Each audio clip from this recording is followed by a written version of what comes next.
What is going on, you guys? Today we're going to be reading some Reddit stories from r slash petty revenge.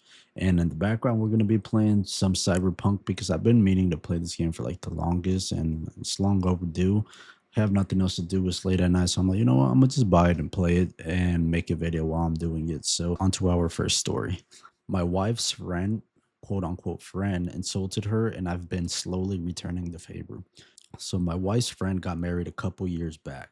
She made it this 3 day long event with multiple meals and two ceremonies, everything with different dress codes.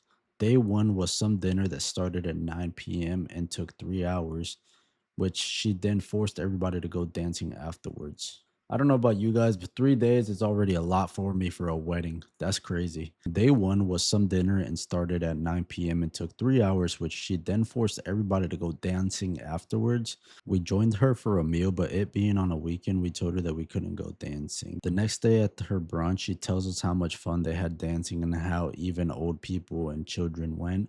I brushed it off and smiled. Then two different ceremonies happened that day, and then finally the event will end with another brunch on the third day.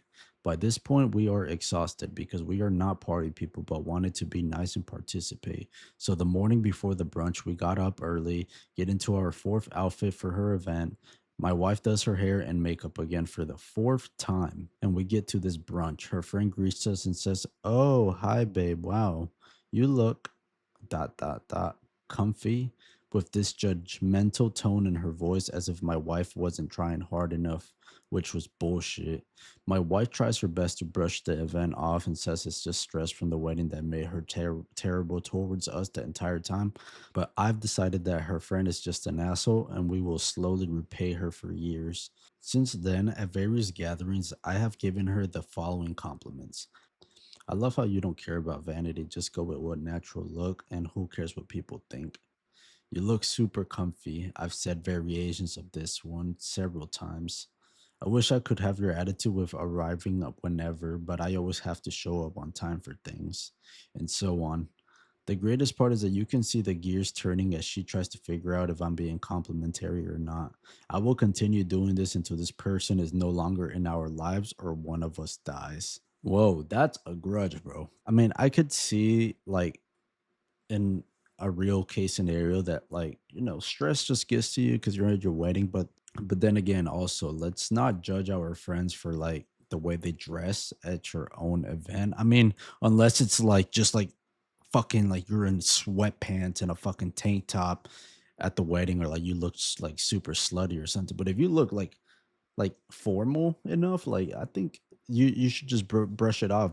But then again, it's like, hey, like people can only dress up so much, right? For like a 3 day event, like fuck, like imagine having to switch to like four different outfits. Or I mean, in all seriousness, like what if like they just didn't have like a fourth like good outfit for like that last ceremony or something? You know what I mean? It's like you do have 3 whole days, and some people don't go out of the way to buy the best of the best just for a wedding that's not even theirs, it's your friends. But like I'm not gonna it's like me, I'm not gonna go to a store and buy fucking four whole different outfits that are like bougie and like fucking good looking just for your ceremony. Like I'm a just make sure I look formal, presentable, and yeah, that's that. You should not have to fucking be upset about what your friend is wearing because she's already been there for 3 days, and I'm pretty sure she's just over it as well, having to change multiple times for something that she's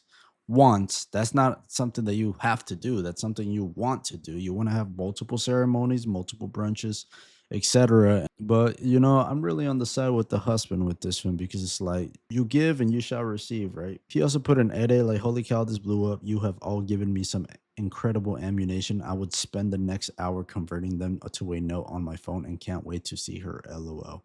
I will report back in a few months with an update." I mean, basically everybody just on this thread is just them like giving him like more lines for him to like cook her whenever he sees her. So like, yeah, I don't know. I mean, realistically, I would probably just cut this person off if you just don't feel like you want to be around this person anymore after that. And I mean, if it's but then again, it's your wife's friend, so it's like she's probably just gonna like brush it off. But like, like yeah, though. the husband's a hero for that because like shit, I'd probably be doing the same shit. But anyways, yeah, let's go to our next story. Bad hangover. Notorious party animals live next door. They've been at war with our neighbors the whole time. Basically, entitled kids whose mommy and daddy bought them a house, which they turned into a frat house, even though they don't go to college. We'd see them put a sofa on the roof and sit drinking all weekend, urinating off the roof and smoking a bong in the backyard at 9 a.m. We had young kids, and I told them to ignore the young boys and would get on with life. Their antics didn't bother me as much, but we had quite good soundproofing. Plus, I'm good at zoning out noise when I fall asleep. We're in a two-story place and we let our trees grow as a screen. Other neighbors were septic about it and started a war, which usually ended in calls to noise control police, or one time, someone slashed a boy's car tires. Things went quiet for a while.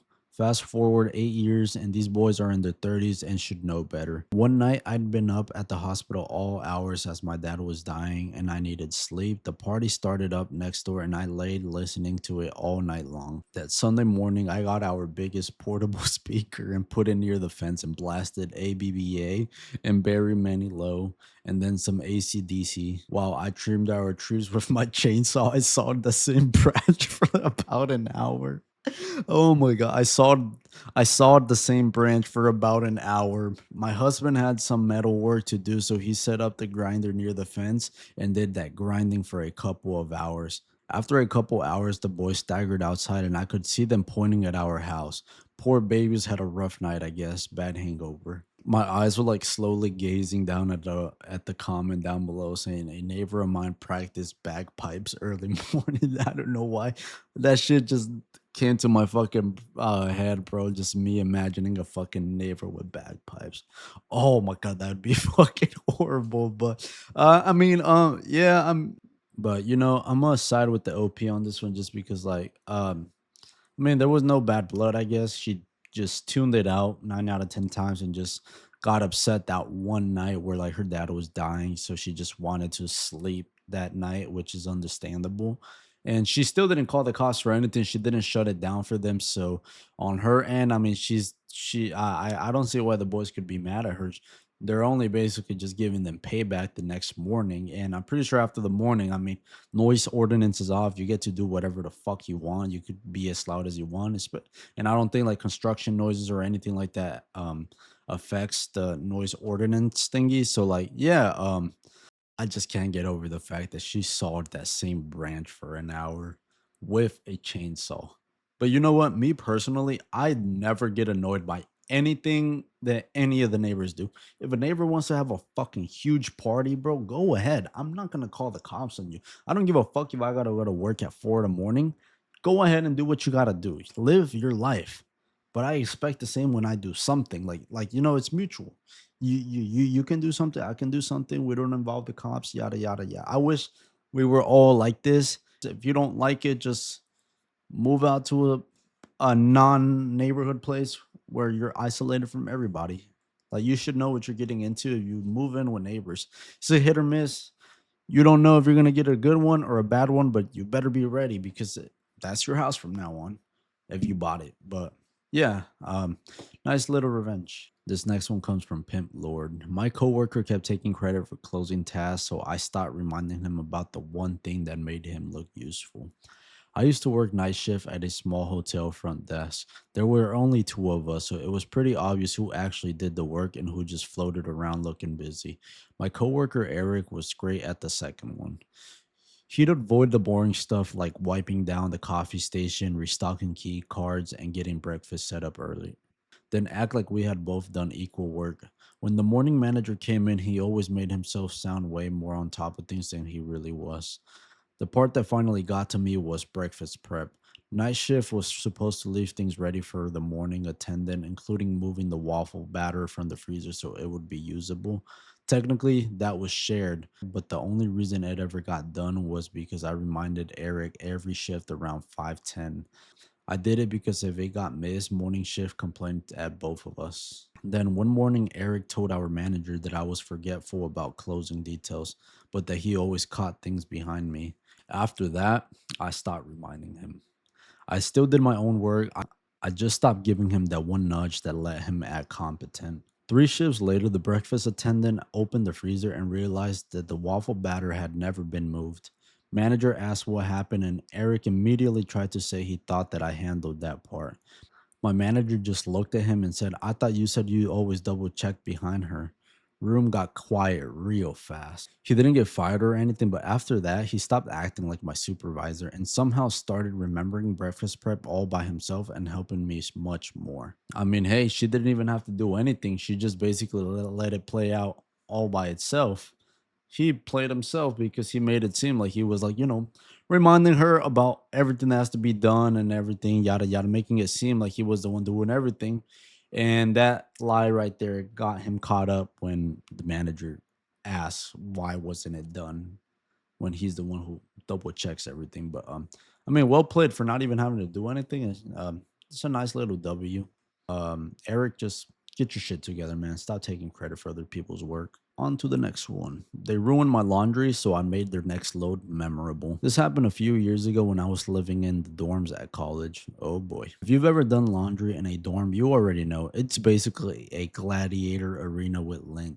The dryers were not cheap, so I always tried to be strategic and economical. I'd set a timer and show up early so I could get my clothes out right when it was finished. One day I came back a few minutes before my cycle was done with a bag of snack sized Doritos, feeling very responsible, only to find that my clothes had been pulled out early and dumped into a table. But it gets better.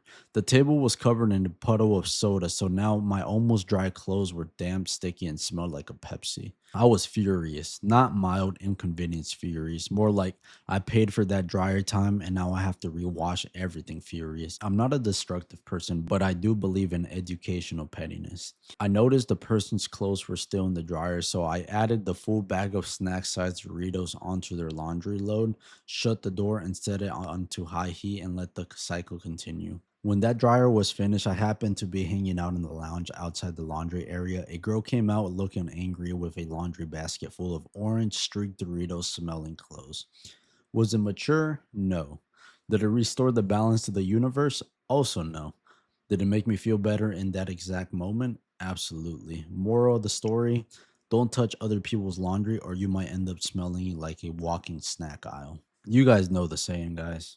Early bird gets the worm. If she beats you guys to it, it's because maybe she's more prepared and wakes up early to put her clothes in that laundry. I don't get it though. What makes you think that you're more important, that you have to take somebody's load out of their dryer and put yours in? Like, you expect the person to not come back and check on their clothes?